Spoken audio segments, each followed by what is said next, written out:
आप देख रहे हैं न्यूज़ 7 हिंदी, राष्ट्र प्रथम। नमस्कार दर्शकों, मैं शैलजा। आज मैं फिर से आ गई हूँ एक ऐसी मूवी को लेकर, एक ऐसी क्लासिक मूवी को लेकर जो आज भी लोगों के दिलों में बसी हुई है। भारतीय सिनेमा के स्वर्णिम इतिहास में कुछ फिल्में ऐसी हैं जो सिर्फ मनोरंजन नहीं करती बल्कि एक एहसास बन जाती है। पाकीज़ा उन्हीं में से एक है। एक ऐसी फिल्म जो अपने दृश्य सौंदर्य, संगीत, शायरी और भावनाओं की गहराई के लिए आज भी याद की जाती है। इस कालजयी कृति का निर्देशन महान फिल्ममेकर कमल अमरोही ने किया और इसमें मीना कुमारी ने अपने करियर की सबसे यादगार और मर्मिक अभिनय प्रस्तुत किया। पाकीज़ा की कहानी साहिबजान के इर्द गिर्द घूमती है, जो एक तवायफ है और समाज के बंधनों से जकड़ी हुई है।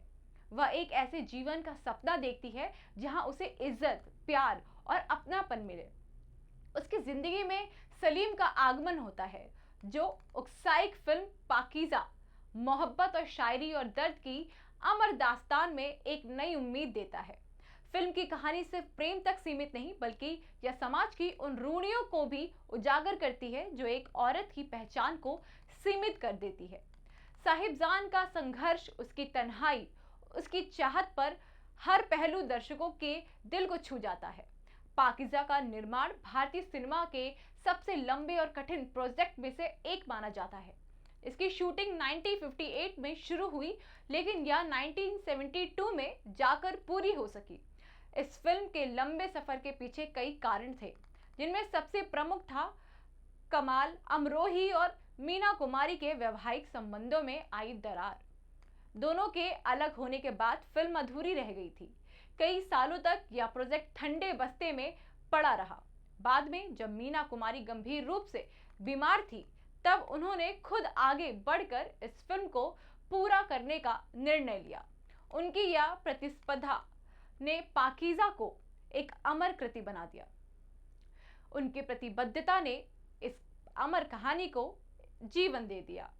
पाकीज़ा का संगीत आज भी सदाबहार माना जाता है। संगीतकार गुलाम मोहम्मद ने इसे अपनी आत्मा से रचा था। चलते चलते, इन्हीं लोगों ने, मौसम है आशिकाना जैसे गीत आज भी उतने ही लोकप्रिय हैं। गीतों की खास बात यह है कि उनमें शास्त्रीय संगीत की मिठास और उर्दू शायर की नज़ाकत साफ झलकती है। फिल्म के गाने सिर्फ सुने नहीं जाते बल्कि महसूस भी किए जाते हैं।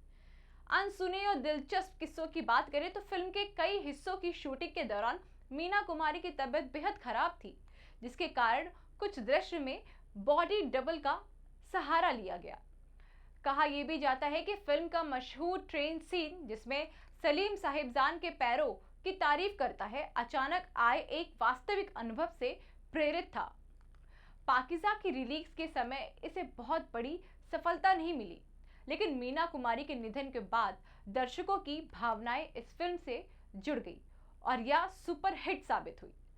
फिल्म के सेट्स और कॉस्ट्यूम पर उस समय के हिसाब से बहुत बड़ा बजट खर्च किया गया था, जिससे इसकी भव्यता आज भी बेमिसाल लगती है। विवादों की बात करें तो निजी जिंदगी का असर फिल्म पर पाकीज़ा सिर्फ एक फिल्म नहीं थी, बल्कि इसके पीछे कई निजी और भावनात्मक संघर्ष भी जुड़े हुए थे। कमाल अमरोही और मीना कुमारी के रिश्ते में आई खटास अक्सर चर्चा का विषय बनी रही। कहा यह भी जाता है कि अलगाव के बाद दोनों के बीच बातचीत लगभग बंद हो गई थी। शूटिंग के दौरान वह एक दूसरे के सीधे संवाद भी नहीं करते थे और कई बार संदेश सहायक लोगों के जरिए भेजे जाते थे। इसके अलावा मीना कुमारी की खराब सेहत, उनकी व्यक्तिगत जिंदगी के संघर्ष ने भी फिल्म की प्रगति की प्रभावित कर दिया। मीना कुमारी को हिंदी सिनेमा की ट्रेजेडी क्वीन कहा जाता है और पाकीज़ा इस आपदी की पूरी तरह से साबित करता है, इस उपाधि को पूरी तरीके से साबित करता है। फिल्म की रिलीज से कुछ हफ्ते बाद उनका निधन हो गया। यह फिल्म उनके करियर की आखिरी और सबसे यादगार कृतियों में से एक बन गई। उनकी आंखों में झलकता दर्द, उनकी आवाज में छुपी उदासी, सब कुछ इतना वास्तविक लगता है कि दर्शक खुद को उस दुनिया का हिस्सा महसूस करने लगते हैं। एक अमर कृति आज पाकीज़ा भारतीय सिनेमा की धरोहर मानी जाती है। इसकी कहानी, संगीत, सेट डिजाइन और अभिनय हर पहलू इसे खास बनाता है। नई पीढ़ी भी इस फिल्म को उतना ही रुचि से देखती है जितनी पहले की पीढ़ी ने देखी है। यह फिल्म हमें यह भी सिखाती है कि सच्ची कला समय से परे होती है। चाहे कितनी भी साल बीत जाए, उसकी चमक कभी फीकी नहीं पड़ती। पाकीज़ा सिर्फ एक फिल्म नहीं दोस्तों, बल्कि एक एहसास है। मोहब्बत, दर्द, इंतजार और उम्मीद का संगम है।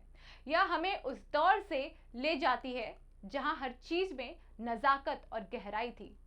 आज भी जब पाकीज़ा का कोई गीत बजता है तो लोग उसी धुन में घुल जाते हैं। ऐसे ही बहुत सारी कहानियों को आपके सामने लेकर मैं आने वाली हूं। तब तक के लिए देखते रहिए न्यूज़ 7 हिंदी।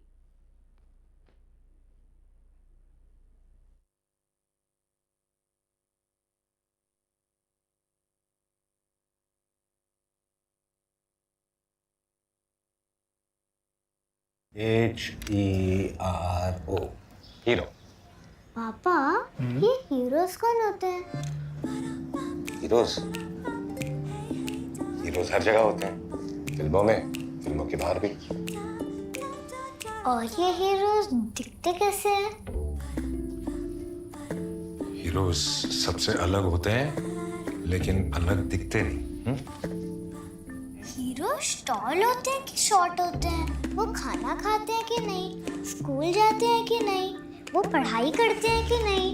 ये हीरोज भी होमवर्क करते होंगे क्या? वो कुकीज खाते हैं क्या?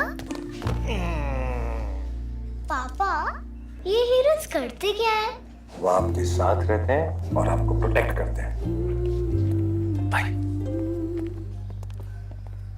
फिर तो आप ही मेरे हीरो हुए, क्योंकि आप ही मुझे प्रोटेक्ट करते हो। लेकिन इस घर में एक और हीरो है जो हमेशा आपको सेफ रखता है।